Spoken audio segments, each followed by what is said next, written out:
The pompous windbag on the stage was Pratchett. He went beyond being a ham. He had 2 eggs, fried mushrooms, and a gigantic rasher of bacon. That's pretty good. You've been acting long? One is either born an actor, or one is never an actor. Yeah, I can just see you paddling about the womb with a script in hand. Do you doubt my credentials as the Dysk's premier performer of dramatic scenes? As far as I'm concerned, one actor is as good as another. You come on, you speak your lines, and then you get killed. How hard can it be? Here I stand, your slave, a poor, infirm, weak, and despised old man. Do you slight me such? What? You are not abreast of Hwell's fair pen, then, stranger. The name's Lewton. And no, I don't know Hwell's work at all. My name is Pratchett, and my realm is that of tragedy and comedy. The finest arts are my purview. Yeah, if you say so. So you're an actor? It is my calling to tread the boards, and for this I am called an actor. Translation, yes. Why do you talk like that? When one is blessed with silk, one does not wear cotton. What's that supposed to mean? You are not familiar with the ways of the theater, are you, my boy? No. I always thought it was about getting killed in a different way every night. Well, that's part of it. But it's also about the lines, the pomp and the circumstance. Men in skirts. Yes, yes. The play's the thing. To catch the cash flow of the dim. You disapprove?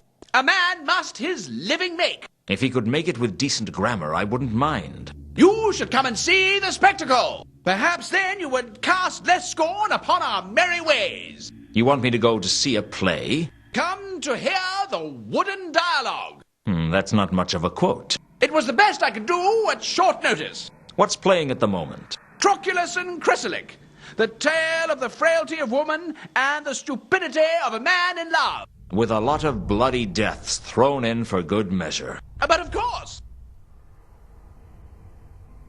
Tell me about the plays. Would that I had the time to sing the praises of all Hwell's masterworks. But time is short and life is fleeting.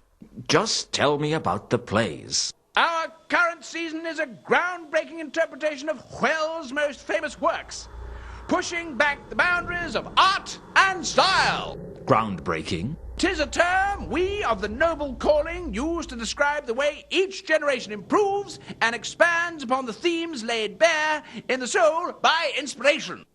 In other words, your murder scenes look more and more realistic every year. The triumph of effects. Unfortunately, the triumph of effects over plot. The plots are as entrancing as the day they were first written. In other words, you haven't had any new ideas in decades. If the way is true, why err from it?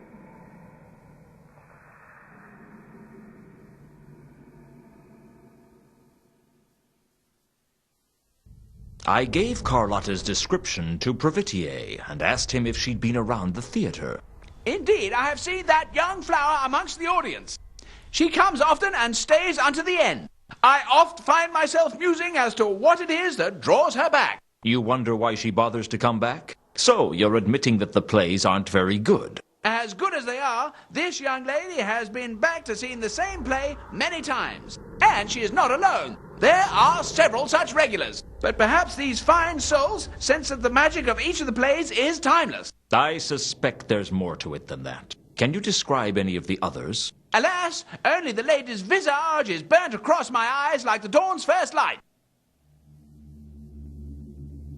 Do you know a woman named Ilsa or a man named Two Conkers? My dear boy, I can assure you that I do not know them.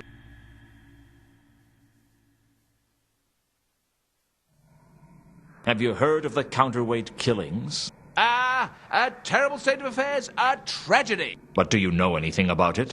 I know it's been very good for the gate receipts. Has anything unusual happened around here recently? Who am I to say what is usual and what is an aberrance of nature?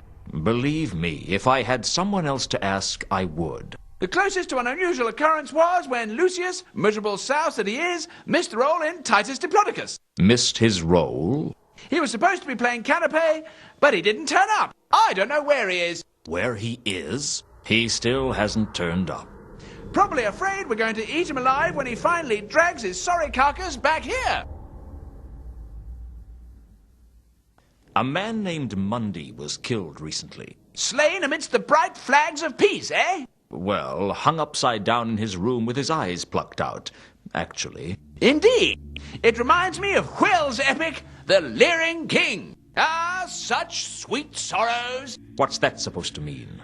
It means that the gods exploit our weaknesses to show us our faults. More like the gods exploit our weaknesses because it's a bit of a laugh. There may be truth in what you speak. Do you know anything about the dwarf who rode his carriage off the Magdalen Bridge the other week? Indeed, I do not. I trust he was not a friend of yours. No, I didn't know him. His name was Reagan. Reagan? I did not know him. Although I thank you for the news all the same. You thank me for the news? Though it be honest, it is never good to bring bad news. Did the other children beat you up when you were little? There was a murder up in the rooftops recently. A troll named Malachite was stabbed to death. Did you hear about that? I know naught of stabbings, save the foul betrayal in The Tyrant.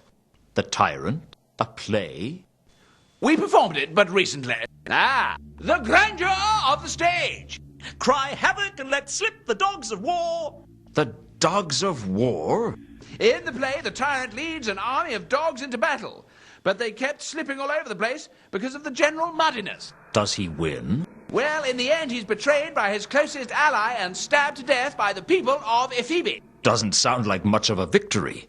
No, but it's a glorious death. Et tu, Cletus. Pure poetry. Did you hear about the murder of the patrician's clerk? Ah, the patrician. Uneasy lies the head that wears the crown. I don't think he ever wears one, but I'll take that as a no.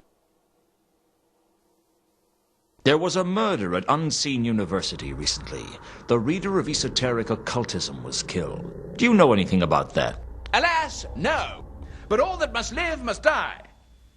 Passing through nature to eternity. Remind me not to invite you to my next party.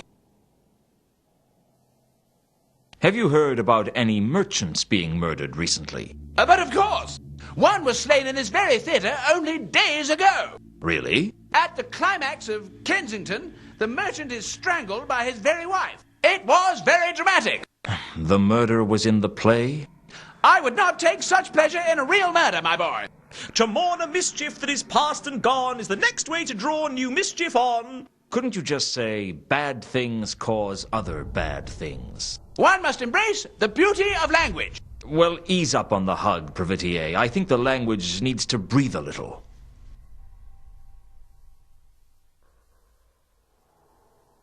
Seen any strange beasts around here? Not since the transmogrification scene in Dream of Somewhere Near the End of Spring last year. That's not very helpful.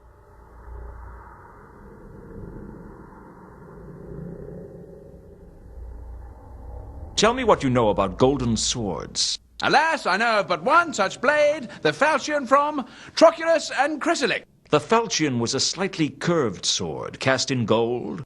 Well, the real one would be if it existed. Our prop is an old table leg whittled to a point. Interesting. About the prop? We have many other props, you know. I meant what you said about the sword was interesting. I think it was the blade that killed me the other week. You look surprisingly well for a cadaver, my boy. Well, they don't make murders like they used to. Oh, I know what you mean. Is there a gold-plated jewel in any of the plays? Not that I'm aware of, dear boy. But Clef Patare is described as the jewel of the jelly, if that's any help. What happens to her? She gets bitten by an ass. It's very moving. Yeah, I bet it gets the audience moving for the exits.